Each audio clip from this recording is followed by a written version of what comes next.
अभी जो हम सीखने वाले हैं वो है लिमिटेशंस ऑफ प्लानिंग। ठीक है, अभी हमने देखा कि फायदे क्या थे, मतलब इम्पोर्टेंस क्या, महत्व है प्लानिंग का। तो कोई भी चीज होती है, कोई भी हम प्रोसेस हम लर्न करेंगे, उसमें कुछ ना कुछ नुकसान है, कुछ ना कुछ डिसएडवांटेजेस है, कुछ ना कुछ डिमेरिट्स है। ठीक है, सो वही हम पढ़ने वाले हैं, लिमिटेशंस ऑफ प्लानिंग। अब फर्स्ट जो पॉइंट उसमें है वो है अनसर्टन फ्यूचर। ठीक है, अभी हमें पता है कि प्लानिंग तो मैंने आज कर दिया, मैं अप्लाई कब करने वाला हूँ, फ्यूचर। ठीक है, अब फ्यूचर होता है अनसर्टेन, कुछ भी हो सकता है। सपोज मैंने प्लानिंग किया, मैंने कुछ क्लोथ्स में प्लानिंग किया। ठीक है, क्लोथिंग के बिजनेस में मैंने बिजनेस में इन्वॉल्व हूँ, मैंने प्लानिंग किया। तो मैंने सोचा कि अगर मैं इस प्रकार की डिजाइन का कोई शर्ट या कुछ जीन्स में बनाता हूँ, फ्यूचर में बहुत अच्छा जाएगा। ठीक है, पर क्या हुआ, फैशन चेंज हो गया। ठीक है, तो मैंने जो प्लानिंग किया था उसकी वजह से फ्यूचर में प्रॉब्लम हो गई, क्योंकि फ्यूचर क्या होता है, अनसर्टन होता है। तो कोई भी प्रॉब्लम फ्यूचर में आ सकती है। प्लानिंग आज कर देंगे, वो तो हमें पता है कि प्लानिंग हम अच्छे से आज कर देंगे, पर फ्यूचर हमारा अनसर्टन होता है, कुछ भी हो सकता है फ्यूचर में, लॉस भी हो सकता है कंपनी को फ्यूचर में अनसर्टेनिटी की वजह से। इसलिए जो प्लानिंग जो है वो अनसर्टेनिटी की वजह से एक डिसएडवांटेजेस क्रिएट करता है। ठीक है, सो एक डिसएडवांटेज इसका यही है कि अनसर्टेन होता है। ठीक है, फ्यूचर, बारिश आ गई, बारिश की वजह से मेरा सारा क्रॉप्स या सारे जो प्रोडक्शन था वो बिगड़ गया। ठीक है, तो मैं बिजनेस करता हूँ फ्राइम्स का, या फिर वो क्या होता है, वो एयर टाइट में रखना पड़ता है, नहीं तो क्या हो जाता है, वो बिगड़ जाते हैं। तो क्रॉप्स की वजह से मेरा रेन की वजह से मेरा जो प्रोडक्शन था वो बिगड़ गया, तो अनसर्टेनिटी की वजह से ऐसा होता है। सेकंड जो मोस्ट क्वेश्चन सेकंड जो पॉइंट है वो है एक्सपेंसिव प्रोसेस। ठीक है, क्यों एक्सपेंसिव कहा गया है, क्योंकि एक्सपर्ट्स को हम लोग अपॉइंट करते हैं और उनको कहते हैं कि तुम काम करो। ठीक है, तो एक्सपर्ट्स काम करते हैं, तो एक्सपर्ट्स जो होते हैं वो ऐसे वैसे नहीं होते, वो उस फील्ड में एकदम एक्सपर्टाइज नॉलेज लेके आते हैं, एकदम टैलेंटेड होते हैं। ठीक है, पूरा इन डेप्थ नॉलेज होता है उनको, इसलिए उनको पैसा भी ज्यादा देना पड़ता है। ठीक है, और बहुत सारे अलग अलग रिसोर्सेज का भी इस्तेमाल होता है, अलग अलग जगह जाके हमें पता भी करना होता है, तो बहुत सारा खर्चा लग जाता है इसके अंदर, प्लानिंग के अंदर। इसलिए प्लानिंग जो है वो एक्सपेंसिव प्रोसेस है। थर्ड पॉइंट है वो है टाइम कंज्यूमिंग। ठीक है, प्लानिंग एक दिन में, 2 दिन में नहीं तैयार होता, बहुत टाइम लग जाता है, क्योंकि हमें पिछले साल के डेटा को भी कंपेयर करना पड़ता है, कि हमें पिछले साल के डेटा के मुताबिक जाना होता है कि इससे ज्यादा हमें प्रोडक्शन करना है, तो उसके लिए हम क्या करेंगे, कौन सी चीजों का इस्तेमाल करना है, तो ये सारी चीजें हमें ध्यान में रखनी पड़ती है। तो बहुत समय लगता है, क्योंकि डिसीजन भी लेने पड़ते हैं हम लोगों को। ठीक है, उस तो डिसीजन लेने में भी टाइम लगता है कि भाई कौन सा ऑप्शन सही है, कौन सा नहीं है। तो ये सारी चीज़ों की वजह से जो प्लानिंग है वो टाइम कंज्यूमिंग प्रोसेस बन जाता है। फोर्थ है प्लानिंग इज इररिलेवेंट। इररिलेवेंट का मतलब क्या होता है, वो मैं तुमको पहले वो बताता हूँ, तो तुम्हें पता चलेगा कि प्लानिंग कैसे इररिलेवेंट है। तो प्लानिंग के अंदर पहले जो मोस्ट इंपॉर्टेंट चीज होती है वो होती है कि तुम्हारे पास एक ऑब्जेक्टिव होना चाहिए। ठीक है, जब तुम्हारे पास ऑब्जेक्टिव आता है तब तुम प्लानिंग करना शुरू करते हो। ठीक है, अगर मैंने प्लानिंग कर दिया और कुछ सिचुएशन ऐसी आ गई फ्यूचर में जिसकी वजह से मुझे प्लानिंग में जो मैंने पहले किया था, मैंने ये सोचा था कि ये सिचुएशन नहीं होगी और मैंने प्लानिंग किया था। ठीक है, प्लानिंग मैंने कर दिया, प्लानिंग करने के बाद मैंने इम्प्लीमेंट किया, तो वो कारण है, वो एक रीजन है जिसकी वजह से प्लानिंग इररिलेवेंट हो जाता है, मतलब योग्य नहीं रहता। फिर वो प्लानिंग मेरा योग्य नहीं रहता, मतलब क्या हो गया, इसका मतलब पता है, प्लानिंग को मुझे बदलना पड़ेगा। ठीक है, तो कारण क्या है, कुछ कारण नहीं है, अनसर्टनिटी एक वे है, ये एक पॉइंट अनसर्टनिटी की तरफ लेके जाता है कि इररिलेवेंट कब हो जाएगा, जब तुमने प्लानिंग बना के रखा और सिचुएशन कुछ और हो गई तो तुमको प्लानिंग बदलना पड़ेगा। तो प्लानिंग उस जो तुमने पहले बनाया था वो प्लानिंग तुम्हारा इररिलेवेंट हो गया, तुमने उसमें पैसा खर्चा किया था, उसमें तुमने टाइम इन्वेस्टमेंट किया था। ठीक है, तो ये सारी चीजें तुम्हारी वेस्ट हो गई। समझ में आया, क्योंकि अभी तुमको सिचुएशन के हिसाब से नया प्लानिंग बनाना पड़ेगा। फिफ्थ है टेंड्स टुवर्ड्स रिजिडिटी। देखो, फ्लेक्सिबल जो वर्ड था हमने एडवांटेजेस में पढ़ा था, फीचर्स में पढ़ा था फ्लेक्सिबिलिटी, उसका ऑपोजिट होता है रिजिडिटी। ठीक है। फ्लेक्सिबल का मतलब होता है कभी भी तुम चेंज कर सकते हो, ठीक है। उसका ऑपोजिट है रिजिडिटी, तुम प्लानिंग को चेंज नहीं कर सकते। कैसे, वो मैं बताता हूँ। कुछ बड़े बड़े कंपनीज में ऐसा होता है कि प्लानिंग एक बार बना दो, उसको ब्लाइंडली फॉलो करना होता है। ब्लाइंडली फॉलो क्या होता है कि एक बार तुमने प्लानिंग बना दिया, तुमको सिर्फ स्टेप बाय स्टेप जो लिखा हुआ है जो प्लानिंग में, उससे फॉलो करना है। तुम्हारा बुद्धि नहीं यूज करना है, तुम्हारा माइंड अब यूज नहीं करना है। जो माइंड तुम्हें यूज करना था प्लानिंग की वक्त तुमने कर लिया है। अब तुम्हें सिर्फ सिंपल उसे फॉलो करना है, ठीक है। उसे कहते हैं टेंड्स टूवर्ड्स रिजिडिटी, ठीक है। रिजिडिटी का मतलब होता है चेंज नहीं हो सकता है, ठीक है। इसलिए हमें उसमें बाइंड हो जाना पड़ता है, उसको फोर्सफुली उसे हमें क्या करना पड़ता है, कंप्लीट करना पड़ता है। इसलिए वो एक डिसएडवांटेजेस है, ठीक है। फिर जब हमको लग रहा है कि हम अच्छे से प्रोजेक्ट को अच्छे समय में कंप्लीट कर सकते हैं, पर हमें फिर क्या करना पड़ता है, हमारे जो प्लानिंग किए हुए हैं उसी को हमें फॉलो करना पड़ता है, तो एक डिसएडवांटेज है प्लानिंग का। Uncertainty of external factors. External factors ये होते हैं कि बाहर से कोई प्रॉब्लम आ गई, रॉ मटेरियल का भाव बढ़ गए, लेबर स्ट्राइक पे चले गए, ठीक है। कुछ बाढ़ आ गई, कुछ कंडीशन ऐसी आ गई कि कंपनी बंद करनी पड़ेगी थोड़े समय के लिए, टेम्पररी पीरियड के लिए। तो ये सब एक्सटर्नल फैक्टर्स होते हैं, ठीक है। वो अनसर्टन होते हैं, कभी भी हो सकते हैं। दंगे हो गए, राइट्स आ गए, ठीक है, जिसके कारण कंपनी थोड़ा समय के लिए बंद करना पड़ेगा। तो एक डिसएडवांटेजेस होता है कि प्लानिंग में तो हमने बोल दिया था कि हमें ये काम करना है, पर उस समय हम कर नहीं पाते। क्यों नहीं कर पाते? Because of external factors. बाहर के कोई अर्थक्वेक आ गया, या फिर कोई फ्लड्स आ गए हमारे सिटी में, या फिर इस तरह से कोई प्रॉब्लम आ जाती है, तो वो प्लानिंग हमारा जो है वो डिसएडवांटेजेस हमें शो करता है। जब हम प्लानिंग कर रहे होते हैं, मैंने तुमको कहा था कि इंफॉर्मेशन हमारे पास डिटेल में होनी चाहिए, ठीक है। पर अगर हम इनकम्प्लीट इंफॉर्मेशन का यूज करके, कंप्लीट इंफॉर्मेशन नहीं थी और हमने इनकम्प्लीट इंफॉर्मेशन जो हमारे पास थी उसका यूज करके हमने प्लानिंग बना दिया, तो हमारे फ्यूचर में जो ऑब्जेक्टिव्स है वो फेल भी हो सकते हैं, मेरा बिजनेस बंद भी हो सकता है, और अनसक्सेसफुल भी हो सकता है। फेलियर भी मिल सकता है तुमको, अचीव भी नहीं कर सकते तुम गोल। क्यों हो सकता है? क्योंकि तुम्हारे पास जो इंफॉर्मेशन तुमने कलेक्ट की थी वो इनकम्प्लीट थी। तो ये एक डिसएडवांटेजेस है, ठीक है। तो कंप्लीट इंफॉर्मेशन का अगर हम प्लानिंग करेंगे तो हमारा बिजनेस सक्सेसफुल हो सकता है। इनकम्प्लीट इंफॉर्मेशन से प्लानिंग किया है तो एक डिसएडवांटेज है, ठीक है। रिस्ट्रिक्शन ऑन एम्प्लॉयज क्रिएटिविटी, ये बहुत इंपॉर्टेंट पॉइंट है और बहुत अच्छा पॉइंट है कंपनी के व्यू पॉइंट से।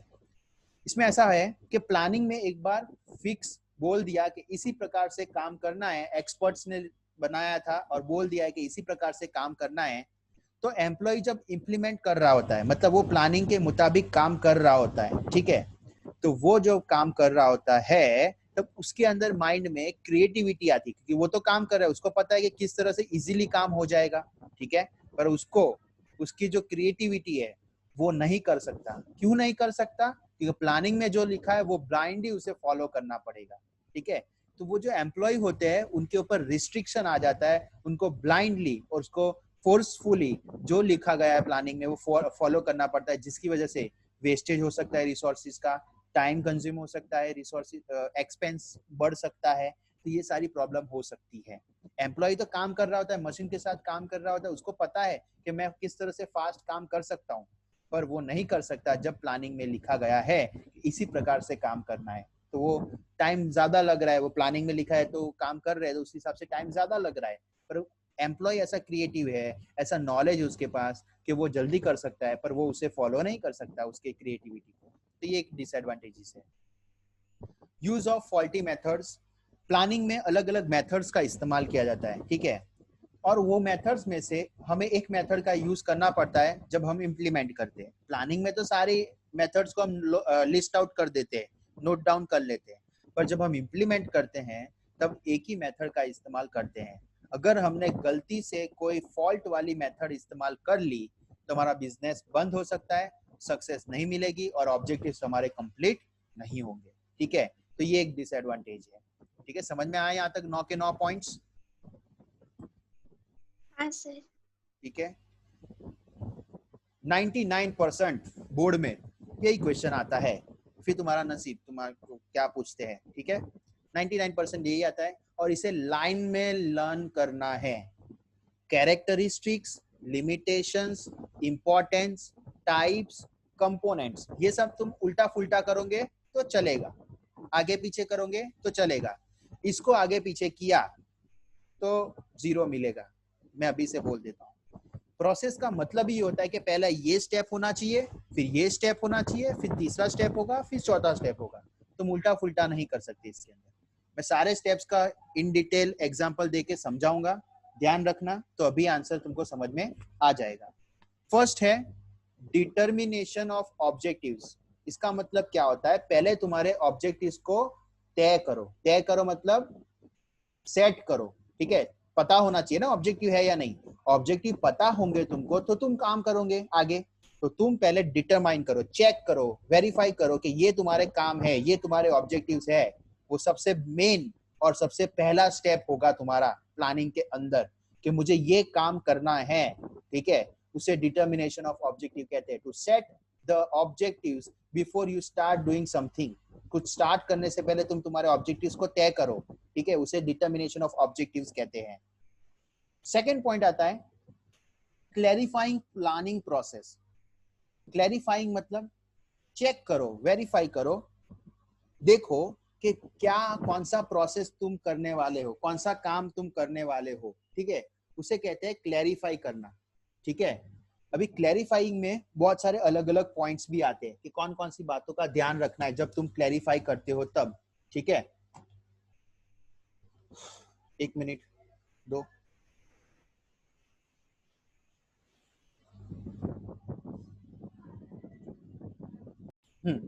सो क्लैरिफाइंग प्लानिंग प्रोसेस, ठीक है। इसके अंदर ये होता है कि तुम्हें पहले क्लियर होना पड़ेगा, अपने आप को क्लियर करना पड़ेगा कि कौन कौन से चीजें हैं जिसका यूज करोगे। प्रीमाइसिस, ठीक है, इसके अंदर प्रीमाइसिस बोल सकते हो। क्लैरिफाइंग प्लानिंग प्रीमाइसिस, प्रोसेस नहीं होगा शायद, प्रीमाइसिस होगा, देखना ना एक बार। प्रीमाइसिस है या प्रोसेस हाँ है? सर, प्रीमाइसिस है ना वहां पर? हाँ ठीक है। सो प्रीमाइसिस, इसलिए मैं देखने गया था, कुछ गलत है यहाँ। क्लैरिफाइंग प्लानिंग प्रोसेस नहीं है, वो प्रीमाइसिस है। प्रीमाइसिस का मतलब ये होता है कि हमें ढूंढना है कि हम ये काम कहाँ करेंगे, कौन सी चीजों का इस्तेमाल करेंगे, कौन कौन से रिसोर्सेस मेरे पास है। अगर हम प्रिसाइसली मतलब इन डेप्थ चेक नहीं करेंगे हमारे पास क्या क्या चीजें क्या क्या नहीं है, कौन से प्रीमाइसिस है या नहीं है, इंटरनल और एक्सटर्नल फैक्टर्स का भी ध्यान रखेंगे कि कंपनी में कौन कौन सी चीजें हैं, बाहर से कौन सी चीजें आने वाली है, वो सब का भी ध्यान रखेंगे। अगर हम ऐसा ध्यान नहीं रखते हैं तो हमारा प्लानिंग फेल भी हो सकता है। थर्ड पॉइंट आता है वो है collection and analysis of information. इसके अंदर क्या होता है, जब तुम सेकेंड पॉइंट को क्लियर करते हो, जब क्लैरिफाई करते हो तुम्हारे प्रीमाइसिस को, ठीक है, necessary important information has to be collected. तो तुम सारे इंफॉर्मेशन को कलेक्ट करो जो भी जरूरी है तुम्हारे काम में आ सकती है प्लानिंग के वक्त। डायरेक्टली और इनडायरेक्टली जो भी तुम्हारे कंपनी के अंदर प्लानिंग कर रहे हो तुम, जो भी उसमें काम आ रही है, वो सारी इंफॉर्मेशन को तुम कलेक्ट करो। जब तुम कलेक्ट कर लेते हो उसको in depth in detail check करो, इंटरप्रिट करो कि अगर मैं ऐसा करूंगा तो ऐसा होगा, ये इंफॉर्मेशन जरूरी है, ये इंफॉर्मेशन जरूरी नहीं है। उस तरह से हमें सेट करना है, क्लैरिफाई करना है, डिटेल में चेक कर लेना है। क्लासिफाई भी कर सकते हो तुम कि ये काम की है, ये काम की नहीं है, इस तरह से। उसके बाद क्या होता है, it helps to make forecasting to get the expected result in future. तो ये जो चीज है वो करने से, इंफॉर्मेशन अच्छी से डिटेल में चेक करने से, हम फ्यूचर में जो हमारे ऑब्जेक्टिव्स है, ठीक है, उसको अच्छे से कंप्लीट कर सकते हैं।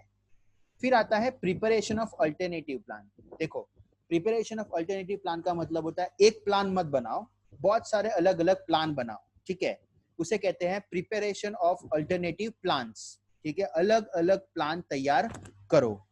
इसके अंदर ऐसा भी बोल सकते हो कि हमारे पास बहुत सारे ऑप्शंस होते हैं, ठीक है, कि मैं इस प्रकार से काम कर सकता हूँ, उस प्रकार से काम कर सकता हूँ, ऐसे बहुत सारे प्लान तैयार होते हैं, मतलब कि ऑप्शंस होते हैं, ठीक है।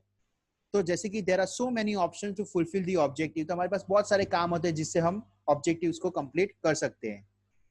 जैसे कि अगर सपोज मान लेते हैं एडवर्टाइजमेंट हमें करना है, ठीक है, एडवर्टाइजमेंट करना है, तो मैं लिस्ट तैयार करूंगा। मैं टीवी से एडवर्टाइजमेंट कर सकता हूँ, रेडियो के अंदर एडवर्टाइजमेंट दे सकता हूँ, न्यूज़पेपर में दे सकता हूँ एडवर्टाइजमेंट, इंटरनेट पे लगवा सकता हूँ एडवर्टाइजमेंट को, या फिर सोशल मीडिया पे रख सकता हूँ एडवर्टाइजमेंट को। ये मेरे ऑप्शंस तैयार हो गए, ठीक है। ये प्रिपरेशन से प्रिपेयर किया मैंने अल्टरनेटिव प्लान। इसे कहते हैं कि थर्ड पॉइंट जब कंप्लीट हो जाए, इंफॉर्मेशन कलेक्ट हो जाए, उसके बाद तुम अलग अलग प्लान तैयार करो, ठीक है। उसमें से जो बेस्ट होगा वो हम करेंगे, उसमें से जो भी सोशल मीडिया हमको बेस्ट लगता है तो उसमें चले जाएंगे, न्यूज़पेपर वाला अच्छा लगता है तो न्यूज़पेपर वाला भी हम कर सकते हैं, तो जो भी बेस्ट लगेगा वो हम करेंगे, पर उससे पहले अल्टरनेटिव प्लान तैयार करना पड़ेगा, ठीक है। उसके बाद आता है अल्टरनेटिव प्लान तो तैयार होगा कि ये सब चीजें हमें करनी है, फिर आता है इवेल्युएशन ऑफ अल्टरनेटिव्स। इवेल्युएशन का क्या मतलब होता है, ठीक है। जैसे ही हम अल्टरनेटिव प्लान तैयार करते हैं ऑब्जेक्टिव्स को कंप्लीट करने के लिए, अल्टरनेटिव इवैल्यूएशंस मतलब अलग अलग इवैल्यूएशन करते हैं। इवैल्यूएशन का मतलब होता है चेक करना पूरा डिटेल में, ठीक है। अभी जैसे कि हमको कौन सी मेथड का इस्तेमाल करना है, ठीक है। जैसे कि मैंने यहाँ पे न्यूज़पेपर, टीवी, रेडियो, ये सब का इस्तेमाल मतलब लिस्ट डाउन कर लिया। अब इवैल्यूएशन कैसे करूंगा मैं, तो अलग अलग मेथड होती है, स्टैटिस्टिकल मेथड होती है, मैथमेटिकल मेथड्स होती है, वो सब का यूज करूंगा, ठीक है। जबकि स्टैटिस्टिक्स में एक और होता है ऑपरेशन रिसर्च, ठीक है। एक चीज होती है, एक वर्ड होता है जो ऑपरेशन रिसर्च कहते हैं। इसका मतलब ये होता है कि हम मार्केट में सर्च करते हैं कि कौन सी प्रोडक्ट कहाँ पे बिकेगी, ठीक है। ये सारी बातें हमें ये ध्यान रखनी पड़ती है जब हम ये अल्टरनेटिव्स को इवेल्युएट करते हैं। मतलब अगर मैं सोशल मीडिया में मैं एडवर्टाइजमेंट करूंगा तो उससे कितने लोग अट्रैक्ट होंगे, न्यूज़पेपर में अगर मैं एडवर्टाइजमेंट दूंगा उससे कितने लोग अट्रैक्ट होंगे, कितने लोग मेरे कंपनी में आ सकते हैं, उसे कहते हैं इवैल्यूएशन ऑफ अल्टरनेटिव्स, ठीक है। फिर उसके बाद आता है sixth point, selection of the best alternatives. जब तुमने लिस्ट तैयार कर दी, उसका इवैल्यूएशन भी कर दिया, ठीक है, ऑप्शन का, उसमें से तुमको जो बेस्ट लगता है तुम्हारे कंपनी के लिए वो तुम्हें सिलेक्ट करना है, ठीक है। इसमें यही लिखना है तुम्हें कि जब भी तुम तुम्हारे कंपनी के लिए प्रॉफिट बढ़ा सको, ठीक है, एक्सपेंस कम हो, ठीक है, तुम्हारे टाइम बचा सकते हो, ऐसा कोई अगर ऑप्शन है, अल्टरनेटिव है, तो उसे सिलेक्ट करो तुम, बेस्ट ऑप्शन जो तुम्हारे कंपनी के लिए हो सकता है, ठीक है। तुम्हारे पास बहुत सारे ऑप्शंस होंगे तो तुमको लिखना है इसके अंदर कि you may be having many options, different view points, अलग अलग ऑप्शन के अलग अलग व्यू पॉइंट भी होते हैं, पर तुम्हें वही चूज करना है जो तुम्हारी कंपनी के लिए बेस्ट है। फिर आता है formulation and evaluation of subsidiary plan. Formulation and evaluation of subsidiary plan क्या होता है, पहले तो सब्सिडरी प्लान क्या होता है। जो मेन प्लान होता है ना, उसके अंदर दूसरे दूसरे प्लान्स भी होते हैं कि मुझे मेन ऑब्जेक्टिव मेरा क्या है कि मुझे ये काम कंप्लीट करना है, तो उसके अंदर दूसरे 2-3 ऑब्जेक्टिव्स होते हैं, दूसरे दूसरे प्लान्स होते हैं कि मुझे ये सब चीजों की जरूरत पड़ेगी, ये छोटा काम, ये छोटा काम। जो छोटे छोटे प्लान होते हैं ना वो भी उसके साथ जुड़े हुए होते हैं, तो उसको भी तुम फॉर्मुलेट करो, उसको भी ध्यान दो, उसको भी इवेल्युएट करो, सारे सब्सिडरी प्लान्स को। जब ये सारी चीजें हो जाए, तुम्हारी सब्सिडरी प्लान्स को भी तुम इवेल्युएट कर लो, फॉर्मुलेशन कर लो कि हाँ मुझे ये इस्तेमाल करना है, सब्सिडरी प्लान में मुझे ये सारी चीजें करनी है, ये सब तो तुम्हारा हो जाए, ठीक है। एक एग्जांपल देता हूँ इसके अंदर, एक स्कूटर मैन्युफैक्चरिंग कंपनी है, is taking a decision make और buy tyres and headlight, then it is known as a supporting plan. इसके मतलब सब्सिडरी प्लान का मतलब क्या होता है, मेन प्लान स्कूटर बनाने वाली कंपनी का स्कूटर बनाना है, पर हेडलाइट और टायर वो खुद नहीं बनाते, ठीक है, वो दूसरे किसी को देते हैं, ठीक है। फिर उसके अंदर गेयर यूज होता होगा, क्लच होता होगा, ठीक है, बहुत सारे चीजें और भी होती होगी, उसका बॉडी होता है, स्ट्रक्चर वो भी होता है, वो सारे सब्सिडरी प्लान्स हो गए। मेन प्लान है स्कूटर बनाना, पर उसके जो सब्सिडरी प्लान मैंने तुमको बताया कि टायर बनाना या हेडलाइट बनाना, वो खुद नहीं करते, वो किसी और को दे देते हैं, वो उनका सब्सिडरी प्लान हो गया। तो उसको भी इवेल्युएट करना है, उसको भी फॉर्मुलेट करना है, वो 7 नंबर का पॉइंट में तुम्हें करना होता है। जब ये सारी चीजें हो जाती है, फिर लास्ट में तुम इवेल्युएशन करते हो पूरा प्लान का, ठीक है। After formulation and evaluation of supporting plan, जब सपोर्टिंग प्लान मतलब सब्सिडरी प्लान को कह सकते हैं सपोर्टिंग प्लान, पूरा प्लान जो तैयार होता है, ठीक है, एंटायर प्लान, उसको हमें क्या करना है, इवेल्युएट करना है, जिससे हम बिजनेस के अंदर अच्छे से उसे कंप्लीट कर सके। एक वर्ड यूज किया गया है इसके अंदर, look and lip. Look and lip का मतलब होता है देखना है और उसको फॉलो करना है। देखना है और उसको फॉलो करना है, उसे लुक एंड लीप कहते हैं, ठीक है। वो एक टेक्स्ट बुक में एक वर्ड यूज किया गया है। जब हमारे पास स्टेप बाय स्टेप सब खत्म हो जाता है, पूरा प्रोसेस तैयार हो जाता है, हम सिर्फ लुक एंड लीप करते हैं, मतलब देखते हैं और कंप्लीट करते हैं, देखते हैं और कंप्लीट करते हैं। हर स्टेज के अंदर हमें प्लानिंग जब तैयार हो जाता है, सिर्फ हमें यही करना है, लुक मतलब प्लानिंग में देखना है, लिप मतलब उसे फॉलो करना है, ठीक है। अगर प्लानिंग अच्छा होगा तब ऐसा होगा। वो 8 नंबर के पॉइंट पे डिपेंड करता है, पूरा प्लानिंग तैयार हो जाने के बाद ऐसा होता है। समझ में आया? हेलो, ठीक है। हाँ सर। ओके, ठीक है। तो हम कल बाकी का जो दो टॉपिक रह गए हैं, एक है एलिमेंट्स ऑफ प्लानिंग और एक है टाइप्स ऑफ प्लानिंग। बहुत इंपॉर्टेंट क्वेश्चन है, इजी है, वो हम कल करेंगे, ठीक है।